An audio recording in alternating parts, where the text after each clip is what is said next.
Hi, welcome to We Heart Nail Art. I'm Izzy, and today I'm bringing you a simple nail art design that I wore for Valentine's Day, but it totally works for any time of the year. I'm also going to share a bunch of tips to help you get a great gradient look for your nails. First, you want to choose a base color. White's always a good choice because it helps the colors pop. You can also choose whichever polish is the lightest or least opaque from your gradient. For my mani, I chose white.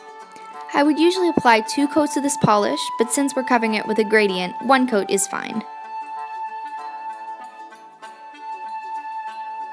Next, you want to protect the skin around your nails and make cleanup easier. Liquid latex is a great option, but if you don't have some, you can use tape or make your own. In an old nail polish bottle, I mixed together white glue, water, glitter, and some isopropyl alcohol to help drying time. I know a lot of people don't like to use glue, but it only takes 4 or 5 minutes to dry for me, and it works fine. At least, it usually does. We'll talk more about that later. Now, when choosing your polishes, choose ones that have the same finish. Mixing finishes like shimmer and creme just doesn't create a seamless fade. In general, I find that creme polishes are the easiest to use in gradients. Next, you want to grab a makeup sponge and paint your polishes on. You want to put the polish right on the edge of the sponge where the base of your nail will be to help with placement. As well, let the edges of each polish stripe overlap with the next. This will make it easier to blend the colors.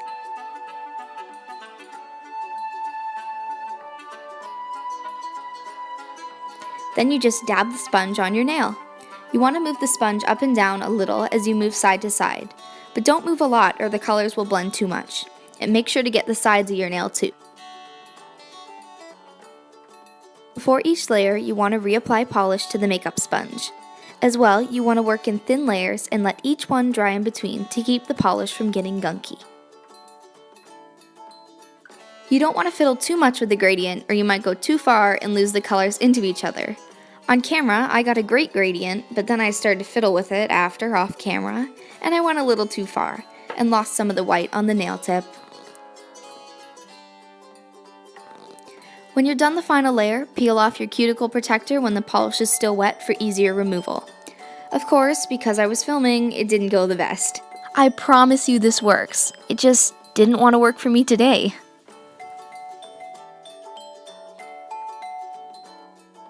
Now I use a toothpick to wipe out some of the extra polish. Then I go in with a cleanup brush and acetone to neaten the polish lines and clean up the skin.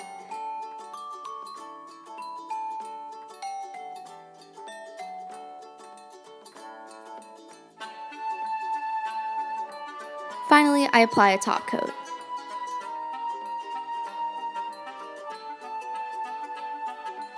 Now for the nail art. I let the top coat dry for a few hours so that when I put on the tape, it won't peel up my gradient. I use tape to serve as a guideline. Then I painted this hollow polish on a makeup sponge so that the jelly can absorb and maximize the amount of glitter that's actually applied on the nail.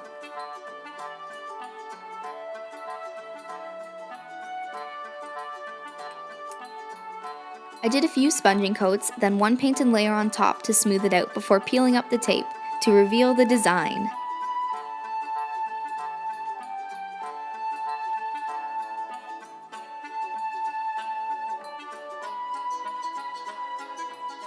Then I pulled out some dotting tools and added this little heart design on top and applied one last top coat.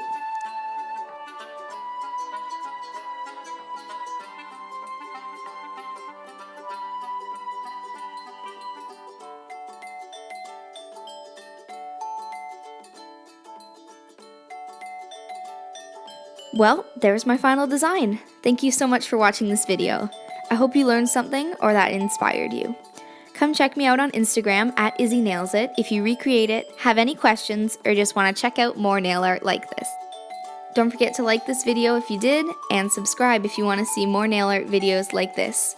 See you next time. Bye!